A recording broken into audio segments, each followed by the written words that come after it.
이제 다 같이 일어나셔서 오늘도 우리를 불러 예배케 하신 하나님께 감사하며 함께 사도신경으로 우리의 신앙을 고백하겠습니다. 나는 전능하신 아버지 하나님 천지의 성부를 믿습니다. 나는 그의 유일하신 아들 우리 주 예수 그리스도를 믿습니다. 그는 성령으로 잉태되어 동정녀 마리아에게서 나시고 본디오 빌라도에게 고난을 받아 십자가에 못 박혀 죽으시고 장사된 지 사흘 만에 죽은 자 가운데서 다시 살아나셨으며 하늘에 오르시어 전능하신 아버지 하나님 우편에 앉아 계시다가 거기로부터 살아있는 자와 죽은 자를 심판하러 오십니다. 나는 성령을 믿으며 거룩한 공교회와 성도의 교제와 죄를 용서하는 것과 몸의 부활과 영생을 믿습니다. 아멘.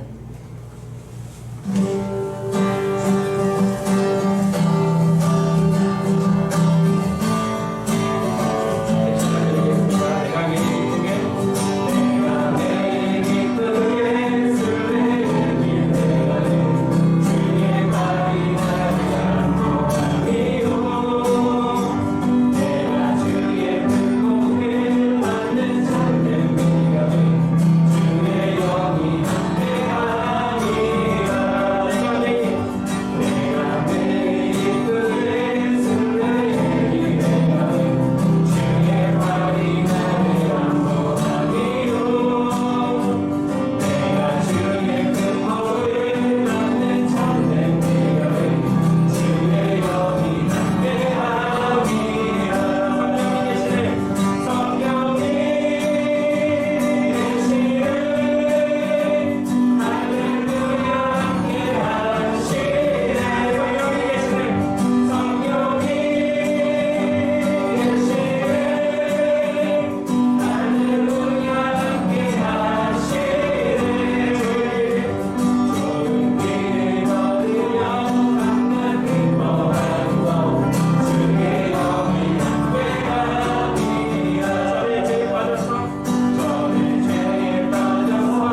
나누시겠습니다.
사랑하는 주님, 오늘도 우리를 예배 가운데로 초대하신 하나님의 은혜에 감사드립니다. 하나님의 존전 앞에 설 자격이 없는 우리지만 믿음 때문에, 예수님의 공로 때문에 나아왔사오니 우리의 모든 죄를 녹여주시고 품어주시고 은혜로 채워주옵소서. 은혜가 감사하여 작은 예물들과 가지고 왔습니다. 이 예물이 쓰이는 곳에 하나님의 사랑과 은혜가 전파될 수 있는 마중물 되도록 역사하옵소서. 오늘 주님 오늘도 말씀을 사모합니다. 말씀 가운데 역사하여 주시옵소서. 주의 종이 듣겠나이다. 예수 그리스도의 이름으로 기도드립니다. 아멘. 일어나셔서 십계명 낭독이 있겠습니다. 하나님이 이 모든 말씀으로 말씀하여 이르시되 나는 너를 애굽 땅 종 되었던 집에서 인도하여 낸 내 하나님 여호와니라. 제1은 너희 나 외에는 다른 신들을 내게 두지 말라. 제2는 너를 위하여 새긴 우상을 만들지 말고 또 위로 하늘에 있는 것이나 아래로 땅에 있는 것이나 땅 아래 물 속에 있는 것에 어떤 형상도 만들지 말며 그것들에게 절하지 말며 그것들을 섬기지 말라. 제3은 너는 내 하나님 여호와의 이름을 망령되게 부르지 말라. 제4는 안식일을 기억하여 거룩하게 지키라. 제5는 내 부모를 공경하라. 제6은 살해하지 말라. 제7은 간음하지 말라. 제8은 도둑질하지 말라. 제9는 내 이웃에 대하여 거짓 증거하지 말라. 제10은 내 이웃의 집을 탐내지 말라. 예수께서 이르시되 내 마음을 다하고 목숨을 다하고 뜻을 다하여 주 너의 하나님을 사랑하라 하셨으니 이것이 크고 첫째 되는 계명이요 둘째도 그와 같으니 내 이웃을 내 자신같이 사랑하라 하셨으니 이 두 계명이 온 율법과 선지자의 강령이니라. 아멘.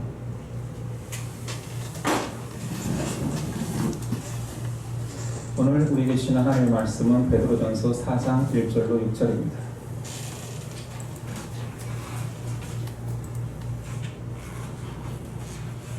베드로전서 4장 1절에서 6절까지 저와 여러분들이 한 절씩 교독하겠습니다. 1절입니다.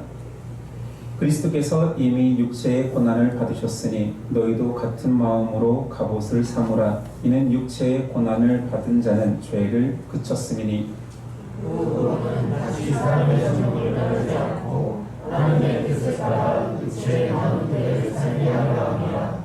너희가 음란과 정욕과 술 취함과 방탕과 향락과 무법한 우상 숭배를 하여 이방인의 뜻을 따라 행한 것은 지나간 때로 족하도다.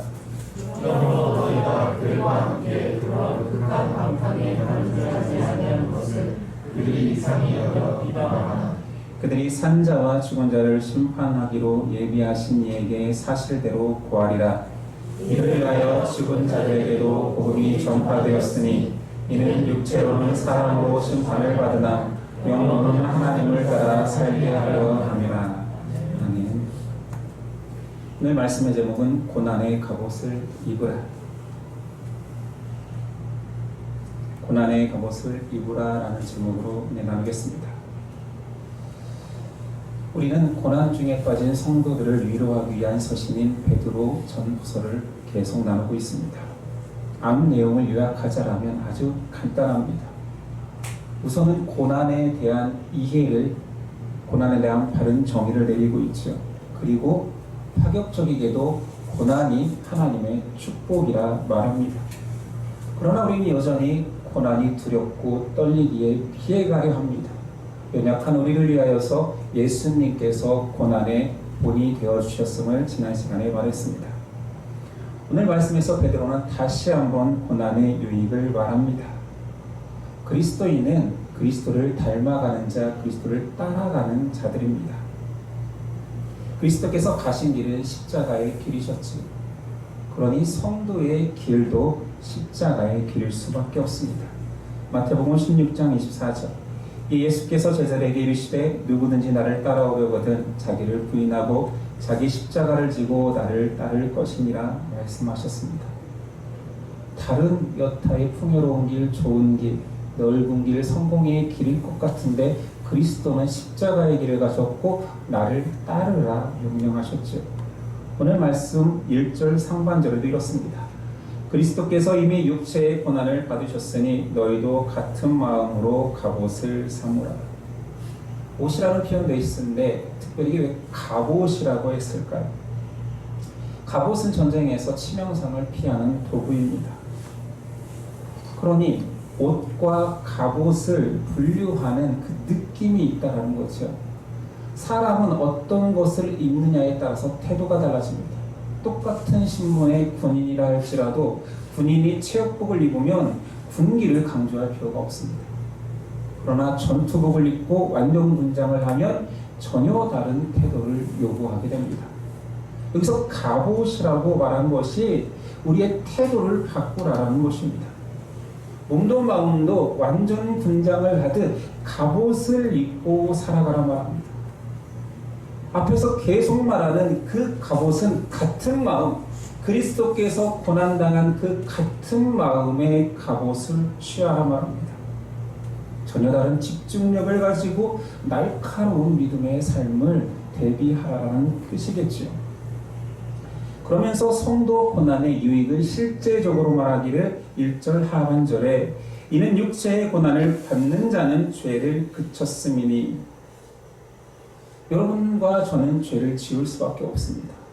그런데 독특하게도 신자에게 고난이 닥치면 죄를 그친다 합니다. 그렇지 않나요? 우리를 돌아보게 하는 요소가 나를 힘들게 하는 그 고난 아니었습니까? 고난 없는 성도는 나태해지기 쉽습니다.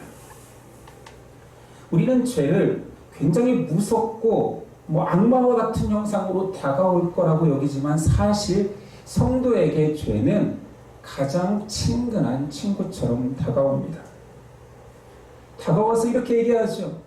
네가 하고 싶은 것을 마음껏 해라. 힘든 것은 피해가라. 왜 너만 손해보느냐. 심지어 죄 가운데 있어도 나는 너를 이해해. 충분히 그럴 수 있어. 죄 가운데 계속 걸어가도 위로해주고 괜찮다 말하는 것이 죄입니다. 이런 친구가 없습니다. 세상의 중심이 너니 너는 네 꿈을 펼쳐라 마음껏 살아 라고 말하는 좋은 친구같이 접근하여서 우리의 무장을 해제시킵니다. 이때 필요한 것이 베드로는 고난이라고 말하는 것입니다. 만약에 성도가 고난이 닥쳤음에도 회개하지 않고 돌이키지 않고 겸손해지지 않는다면 그것은 성도는 아니겠지요. 성도는 고난이 오면 믿음의 갑옷을 본능적으로 찾아서 입습니다. 이것이 믿음의 신비입니다. 2절이죠. 그 후로는 다시 사람의 정욕을 따르지 않고 하나님의 뜻을 따라 육체의 남은 때를 살게 하려 합니다. 평소에 기도하지 않는 성도라 하더라도 위기와 고난이 닥치면 하나님부터 찾습니다. 이것은 비난이 아닙니다. 당연한 것입니다. 전쟁이 나면 아마 우리 모두 다 나를 지킬 수 있는 보호구부터 찾아서 입으려고 하겠지요. 이것은 본능입니다.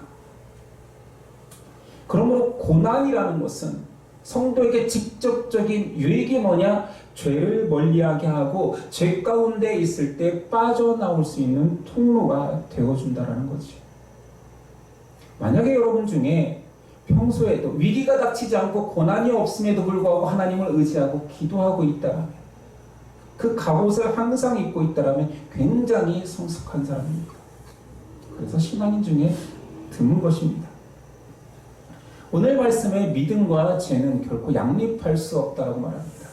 3절 너희가 음란과 정욕과 술 취함과 방탕과 향락과 무법한 우상 숭배를 하여 이방인의 뜻을 따라 행한 것은 지나간 때로 족하도다. 믿음이 생겨버리면 과거의 죄악된 삶에 대한 강력한 청산 의지가 생깁니다. 술을 끊고 담배를 끊어야 신자 그런 개념이 아니라 내 스스로 과거에 이것은 별로야, 이것은 하나님께 영광되지 않아, 사람들이 싫어해, 교인들이 싫어한다라면 그냥 끊고 싶은 거예요. 끊어야 되기 때문이 아니라 내 안에 믿음이 청산 의지를 강하게 하는 것입니다. 죄악된 삶으로 향락을 누리고 살았던 것들, 죄악된 꿈을 꿔봤던 것들이 결코 귀해 보이지가 않습니다. 믿음 때문에 생긴 거부감입니다. 우리는 거듭남을 회심이라고 표현하잖아요. 한자로 하면 회전할 회자의 마음심입니다. 마음이 바뀌었다라는 거예요. 전혀 다른 마음으로 돌변하였다라는 거죠. 회심한 자는 과거에 그일 수가 없어요. 이런 회심을 위해서, 구원의 확신을 위해서 얼마나 기도했습니까? 저는 중2 때부터 대학교 1학년 때까지 정말 간절히 기도했습니다. 지금 당장 예수님에 대한 구원의 확신이 없으면 지옥 갈 것처럼 선포되던 때거든요. 너 지옥 가 그러다 지금 죽으면, 너 교통사고 나 죽으면 지옥 가. 그러니까 이 공포가 굉장했어요. 우리 때는 그랬습니다. 여러분도 저와 동일한 시대를 살았으니 얼마나 천국 지옥을 강조하던 때입니까? 공포심이 있었습니다. 그래서 수련회 때마다 한 번도 빠지지 않고 날마다 기도하고 눈물 뿌리고 땀을 치며 기도했던 것은 하나님, 저에게도 예수님이 나의 주인인 확신 주세요 기도하지 않았습니다. 그때는 부흥회도 많았죠. 부흥 강사님들이 회개하지 않으면 지옥 갑니다. 강대상으로 회개를 원하는 사람 강대상으로 올라오십시오 하면 강대상에 올라와서 무릎 꿇고 눈물을 흘리던 기억이 많습니다. 회심이 그만큼 어렵고 전혀 다른 사람의 모습을 믿음으로 갖는 것이 많지 않았습니다. 회심이 힘들다라는 성도들이 저에게 오면 저는 이런 이야기를 합니다. 나도 힘들었다. 나도 어렵게 회심했다. 예수님이 나의 주인을 고백하는 게 그렇게 힘들었다. 그런데 일찍 하는 애들은 쉽게 교회를 떠나더라.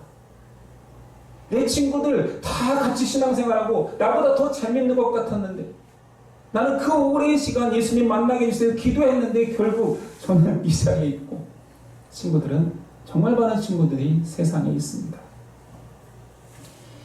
정말 어렵게 회심한 자의 대명사가 된 사람이 종교개혁을 이룬 루터입니다. 루터는 심지어 사제가 돼서도 구원에 대한 확신이 없었어요.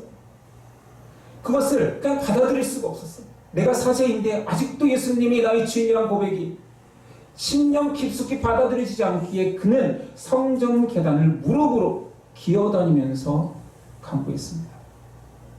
그렇게 어렵게 회심하니 그 확신은 나온다는 것입니다. 그래서 종교개혁이라는 그 시대를 뒤집어버리고 목숨을 걸 수밖에 없는 그 사건의 한가운데 있는 자가 결코 믿음에 대해서 변절하지 않았습니다. 믿음은 축복받는 행복의 도구 정도가 아닙니다. 그냥 그 사람을 바꿔버리지. 다른 존재로 바꾸는 힘이 있습니다. 그래서 믿음을 가진 자는 회심, 마음이 벌써 돌이켰는데 믿음이 있는 상태에서 다시 과거의 마음, 죄 가운데 누렸던 향락의 마음을 가질 수 없다. 갖게 되더라도 그거에 대한 거부감이 있어. 죄책감이 생깁니다. 그래서 성도는 세상에 살면서 자꾸 이질감이 있습니다. 죄에 대한 이질감, 세상에 대한 이질감. 이 이질감에 대해서 성도가 이질감을 가지고 있잖아요. 그럼 세상이 그 성도를 보면서 또한 이질감을 느낍니다. 쟤 바뀌었다, 다르다. 그런데 그게 좋은 이질감임에도 불구하고 세상은 그 이질감을 싫어합니다. 오늘 말씀에 비방하고 핍박한다 말합니다. 인종차별은 독특하지 않습니까? 사람인데 사람을 차별한대요. 이유는 다르기 때문에, 피부색이 다르기 때문에 사람인데 미워합니다. 비슷한 것입니다. 성도가 회심한 자가 세상에 나가면 이질감이 생기고 똑같은 사람이고 똑같이 행동함에도 불구하고 이질감 때문에 다름 때문에 미움받게 되어 있습니다. 4절 이러므로 너희가 그들과 함께 그런 극한 방탕에 다름질하지 아니하는 것을 그들이 이상히 여겨 비방하나. 여러분들 이런 비방을 받아보셨어야 이 말씀이 그러하다라고 느끼죠. 죄송하지만 제 이야기를 좀 하겠습니다. 회심 전 저는 나름 괜찮은 인사이더였습니다. 사람 자체도 좋아했고 운동도 좋아했고 임원 같은 걸 하는 걸 좋아했죠. 학생 임원을 계속 하다 보니 제 중심으로 사람들이 모였고 나름 친구들도 많았습니다. 근데 회심을 경험한 이후에 굉장히 이상한 현상이 있으니 한 번도 경험해보지 못했던 아웃사이더가 되는 거였습니다. 대학교 때 중앙도서관 앞은 학생들이 가장 많이 모이는 곳이었기 때문에 전도하기 좋은 곳이었습니다. 전 CCC였기 때문에 사형리를 들고 전도하러 가면 어찌됐든 그때는 스마트폰이 없던 때이기 때문에 사람들이 많이들 들어줬습니다. 영접도 많이 했고요. 근데 문제는 제과 친구들도 있었죠. 인싸로 살았던 제가 사형리를 드는 순간부터 아웃사이더인 것입니다. 멀리 벤치에서 저분들이 딱 마주치잖아요. 그래서 제가 접근만 하면 야 고성도 오지마, 나 그거 들었어. 뭔 소리인지 알겠죠? 이제 듣기 싫다라는 거죠. 학생회관 앞은 제가 저희 CCC가 찬양하고 복음 전도하는 대표적인 장소였습니다. 율동하면서 찬양하고 있으면 저희 과 친구들이 고성동 뭐하냐? 안 창피하냐? 율동하고 있으니까. 어떤 친구들은 비아냥거리면서 따라합니다. 저는 아다시피 공대 전기공학과를 나왔습니다. 술자리가 아주 많았습니다. 여자가 없는 공대이기 때문에 지금 대학은 자유를 중시하는지 모르겠지만 과거에 대학교, 공대, 체대 이런 곳은 단체를 중시했습니다. 그래서 항상 술자리로 모든 모임이 끝났어요. 남자 공동체에서는 술 안 마시면 바보 취급을 당했습니다. 저는 못 마시는 게 아니라 신앙 때문에 안 마시는 거였지만 그런 거 용납하지 않았습니다. 그냥 저는 술 못 먹는 바보. 대표적인 것이 군대죠. 군대에게서 죄송합니다. 술 안 마시면 무능한 것이 아님에도 군대에서조차 명령으로 술을 먹으라고 했는데 거부하면 그때부터 찍힙니다. 못난 사람을 취급합니다. 회식 자리에서 가장 막내나 하는 심부름을 저에게 시킵니다. 술 안 마신다는 이유만으로. 그게 습관이 되면 저보다 쫄병조차도 그게 당연하다고 여깁니다. 술 안 마시는 게 바보는 아닌데요. 술자리에서 심부름 시키면 저는 괜찮았습니다. 오히려 그 자리를 피할 수 있기 때문에. 형제들이 사회생활을 하면서 얼마나 더 힘들까요? 믿음을 지키고 믿음 때문에 뭔가를 거부한다는 것은 굉장히 큰 이질감을 느끼게 합니다. 사회에서 잘 믿는 신앙인은 그 이질감이 크기 때문에 미움받을 수밖에 없습니다. 근데 혹 여러분들은 사회생활에서 이쁨 받고 있습니까? 자신을 좀 돌아봐야 할 것입니다. 한 형제가 이런 얘기를 했습니다. 회사에 신앙인이 있어서 기뻤다. 그런데 그 사람이 나에게 나도 집사인데 왜 너만 유난 떠냐라는 말을 했다고 합니다. 물론 신앙인이 사회에 나가서 잘못하고 더 못한 것도 있습니다. 그러나 잘해도 함부로 해도 된다라고 여깁니다. 여러 가지 신분에 대해서는 함부로 여긴다고 안 여겨도 특이하게 내가 신앙인입니다 고백하는 순간부터는 함부로 해도 되는 사람이라고 이상하게 낙인 찍혀버립니다. 고등학교 친구들은 오랜만에 사회인에 대해서 만난 적이 있습니다. 그때는 저는 대학원을 다닐 때니까 전도사 때였습니다. 잠실 근처에서 만났는데 저는 나름 그 친구들을 배려하기 위해서 술집에서 만났습니다. 물론 저는 술을 마시지 않고 물을 마시고 대화에 참여했고 배려했지요. 근데 2차를 가자 합니다. 주점으로 가세요. 여자랑 같이 술을 마시는 주점으로 가세요. 그래서 꼭 그런 데 가야 되겠냐 했더니 친구 하나가 이럽니다. 야, 목사도, 전도사지만 그 친구는 그렇게 표현했어요. 목사도 이런 거 다 해보고 알아야 돼. 그래서 다음부터 그 모임은 중단했습니다. 저는 나름 마시지 않는 술자리에도 배려하고 나갔지만 세상은 저를 또는 신앙인을 배려하지 않습니다. 우리 형제 중에 이런 고백한 사람도 있었습니다. 해외 출장에 같이 나갔는데 출장비로 유흥업소를 가려 하는데 그 친구가 거절하니 비방합니다. 함께 부정을 저질러야 회사에 가서도 안전할 텐데 거절하니 비방하는 것입니다. 이 모든 현상은 당연한 것입니다. 베드로는 로마의 그 조직적인 핍박에도 이상히 여기지 마라. 당연한 거야. 놀라운 것이 아니라고 얘기합니다. 신앙인이 무시당한다고, 놀림받는다고, 비아냥당한다고 상처받지 마라. 이거 당연한 거다. 베드로는 호들갑 떨 필요도 없어. 굉장한 네가 헌신을 한다고도 할 필요도 없어. 잠잠히 믿음의 길을 걸으라 말합니다. 그렇게 할 수 있는 힘을 오늘 말하고 있지요. 믿음 때문에.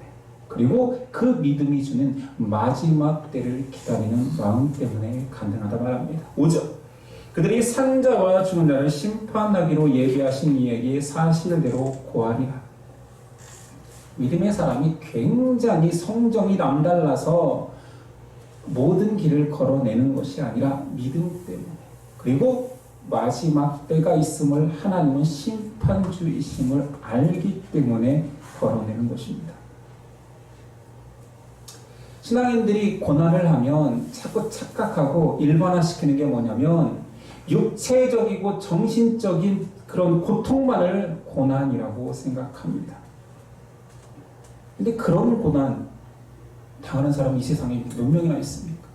특별한 상황에 들어가지 않으면 예수 믿는다고 누가 채찍질합니까? 그렇지 않죠. 오히려 지금의 이 시대의 신앙인의 고난은 믿음의 정조를 지키기에 느껴지는 좌절, 지침, 믿음의 길을 걸어가고 싶지만 여러 가지 상황 때문에 멀어지면서 생기는 흔들림, 이런 고난이 더 많을 것입니다. 핍박당하는 그 고난, 그거는 이 시대에 거의 없다고 봐도 과언이 아니에요. 이렇게 1차적으로 고난은 핍박이야, 정신적, 육체적 고통이야 라고 느끼는 그 잘못된 생각이 은혜에 대해서도 동일하게 착각을 하죠. 성령 충만이 무엇입니까? 신비롭고 놀랍고 희열에 넘치고 항상 좋은 것만 성령 충만이라고 생각하는 거지. 이것이 아님을 성경에서 찾아보겠습니다. 출애굽은 종되었던 이스라엘이 하나님의 뜻에 의해서 광야로 나온 것, 애굽으로 나가는 사건이지요. 그런데 광야에 가면 진정한 신앙의 자유를 얻어 더 행복할 줄 알았는데 애굽에서는 6월절의 기적을 맛봤지요. 출애굽에 놀라운 일들을 경험했잖아요. 홍해의 기적을 맛보 왔습니다. 진정한 자유가 허락된 광야에서는 어땠습니까? 이 모든 희열과 감격, 놀라움이 다 사라져버리고 춥고 배고프고 전쟁에 두려워 떠는 삶만 있었습니다.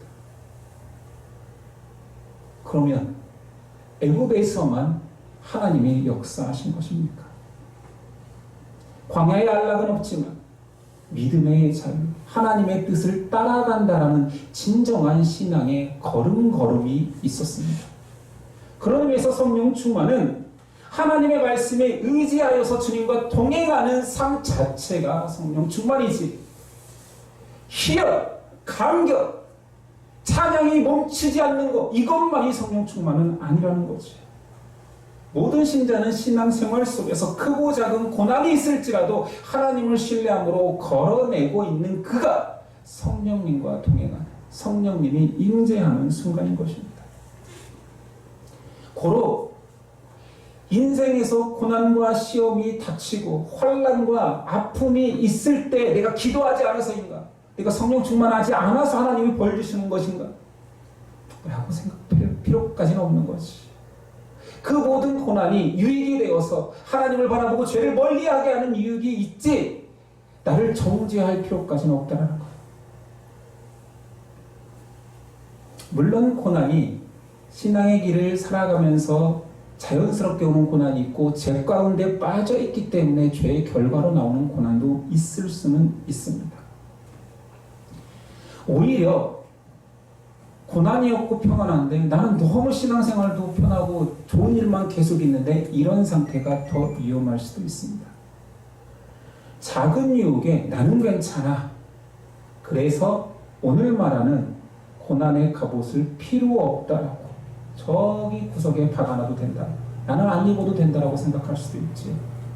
또는 교회 안에 작은 봉사를 하면서 만족하는 거예요. 말씀에는 관심이 없고 하나님에는 관심이 없지만 관계성 속에서 계속 봉사만 하기 때문에 갑옷이 필요 없는 사람이 되기도 합니다. 또는 주변에 신실한 신앙인이 없기에, 기준이 없기에 나 정도면 괜찮은 신앙인 아닌가라고 착각하는, 그러므로 고난의 갑옷이 필요 없다고 여기는 평안의 상태지만 더 위험한 상태가 있을 수 있습니다. 베드로는 오늘 말씀에 그 모든 상황에 대해 또는 고난에 대해 바른 인식을 하라 말합니다. 그 첫 번째 공부는 계속 앞에서도 말해왔듯이 고난의 같은 마음을 가지고 그 갑옷을 입으라입니다. 예수님께서 십자가의 길을 가셨기에 같은 마음으로 십자가의 고난의 갑옷을 입으라 말하고 있죠. 고난의 갑옷을 입은 자라면 그 갑옷이 전쟁을 위하여 입는 옷인 것처럼 영적 전쟁에 참여하라는 말입니다. 예수님은 좁은 길, 좁은 문으로 행하셨습니다. 그의 인생은 낮은 자를 섬기고 사랑하기 위해서 희생하는 그 길을 걸으며 따라오라 말합니다. 이것이 신자에게 영적 전쟁인 거죠. 사랑받는 것이 좋은 성정일진데 사랑을 하라 합니다. 섬김받는 게 좋은 게 너무 당연한 우리의 몸과 정신인데 자꾸 네가 희생하고 섬기라 말합니다. 이것을 가능케 하는 것은 고난을 자처할 수 있는 갑옷을 입은 자세만 가능한 것이지. 믿음을 귀하다 여기는 것은 신앙인에게 너무 당연한 것입니다. 그런데 그 믿음이 쓸 곳이 없기에, 마지막 날 천국 갈 때만 쓰는 믿음이기에 그냥 장롱에 넣어놔도 아무 문제가 없습니다.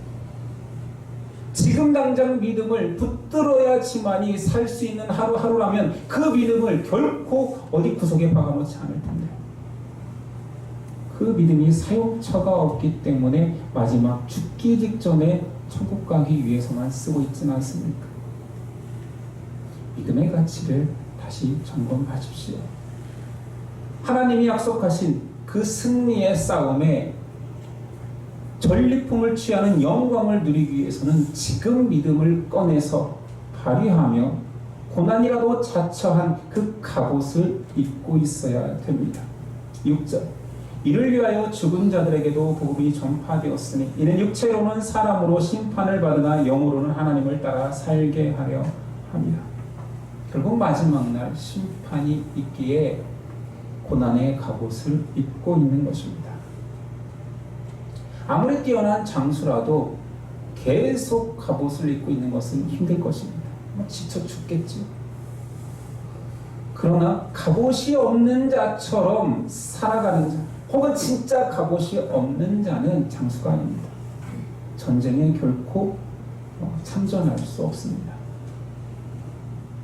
갑옷을 입은 성도라면, 믿음을 가진 성도라면 이제 다를 수밖에 없습니다. 이질감이 있다 했잖아요.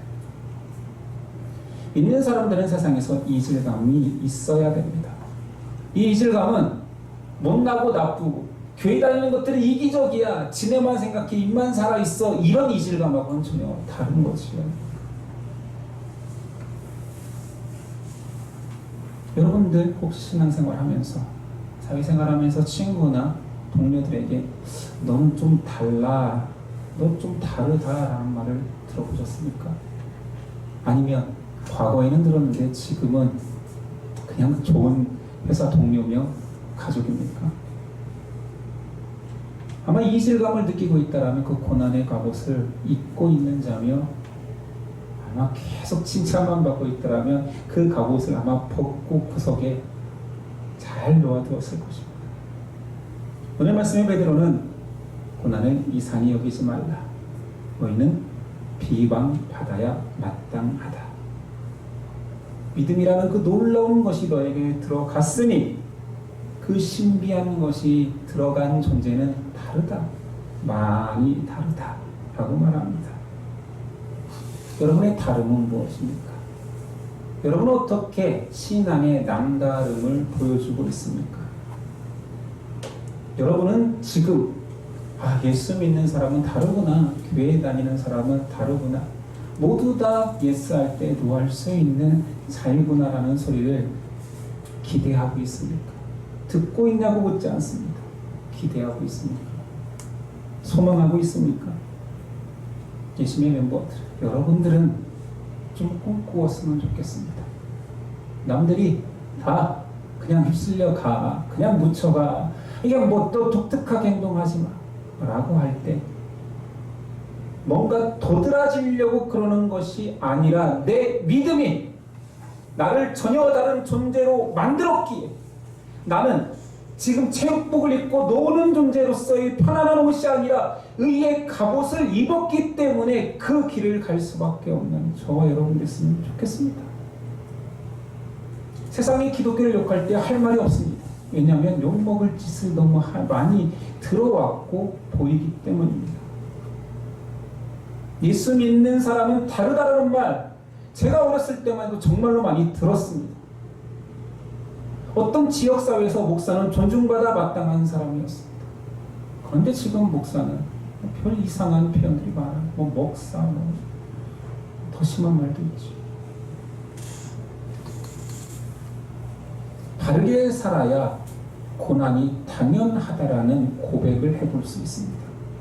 평생 이 고백 못하고 내 예수 믿으니까 행복했어, 예수 믿으니까 축복받았어, 복받았어만 말하는 옅은 신앙의 어린 신앙인의 삶을 꿈꾸지 말고, 예수님 때문에, 예수님이 걸어가신 길이 고난의 길이었고 십자가의 길이었고 찾는 이가 좁고 좁은 길이었는데 내가 그것을 걸어갔다라는 증거가 세상의 주변 사람들이 너는 다르구나, 예수 믿는 사람 중에도 너는 남다르다라는 표현을 들을 수 있는 저와 여러분 됐으면 좋겠습니다. 고난은 당연한 것입니다. 그 당연한 고난이 당연하기 위해서 믿음을 붙들어야 되며, 믿음을 붙든 자는 고난에게 위축되기보다는 오히려 지금의 고난이 내가 예수님을 잘 믿는다는 확증으로 오는구나라고 고백하게 됩니다. 물론 어렵습니다. 저도 고난을 자처하는 그런 마음은 피하고 싶습니다. 이곳이 가시밭길이라면 저는 꽃밭을 택할 것 같습니다. 그러나 믿음은 우리에게 다르게 살라, 십자가를 바라보라 말합니다. 예수님께서 하셨으니 우리도 해봅시다. 예수님께서 섬기셨으니 우리도 섬기매기. 예수님께서 죽기까지 사랑했으니 사랑받기를 더 좋아하는 우리가 사랑을 해보는 저와 여러분 되어봅시다. 그래야지만이 마지막 영광의 때에 기꺼이 승전가를 부르며 전리품의 영광을 나누는 기쁨에 참여해도 부끄럽지 않을 것입니다. 기도하겠습니다. 주님 감사합니다. 연약한 우리에게 또 강한 훈육을 주시는군요.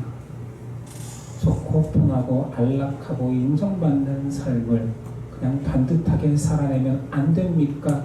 묻는 자들에게 믿음으로 사는데 그럴 수 있니라고 하나님이 또 물으십니다.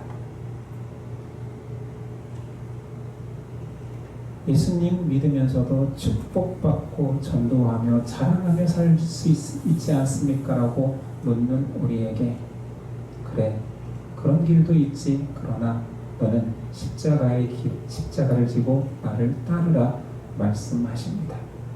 다 알고 있지만 순종하기 어려운 우리였습니다. 그러나 오늘 다시 말씀하시고 믿음 주시옵소서.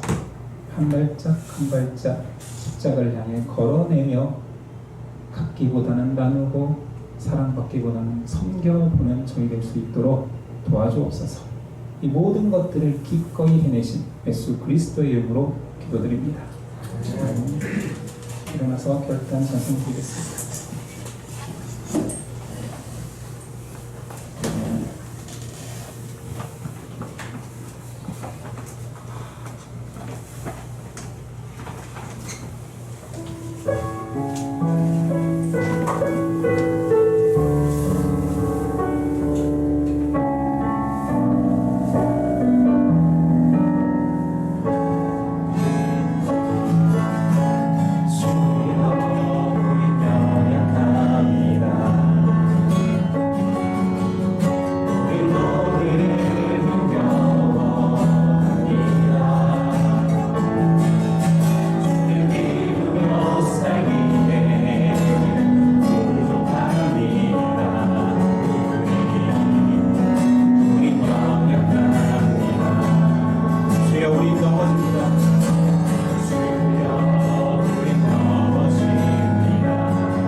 이제는 우리 주 예수 그리스도의 그 큰 은혜와 그 아들을 기꺼이 보내신 하나님의 사랑과 성령이 영원한 인도하신 가운데 지금부터 영원까지 함께 하시기를 간절히 축원하옵나이다.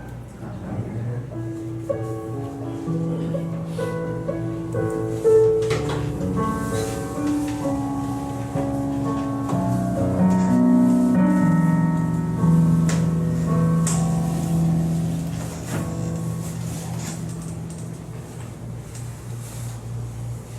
옆 사람과 그리고 집에 계신 분들은 가족들과 이렇게 인사했으면 좋겠습니다. 믿음으로 미움당할 때 제가 있습니다. 죄가 아니에요. 내가 있습니다. 권고했다시피 성탄절 2부 행사는 올해는 안 하기로 했습니다. 25일이 주일이기 때문에 그때 점심시간 식사하면서 그때 찬양하고 고백하는 시간을 갖기로 했습니다. 찬양과 감사 고백에 잘 준비해 주셨으면 좋겠습니다.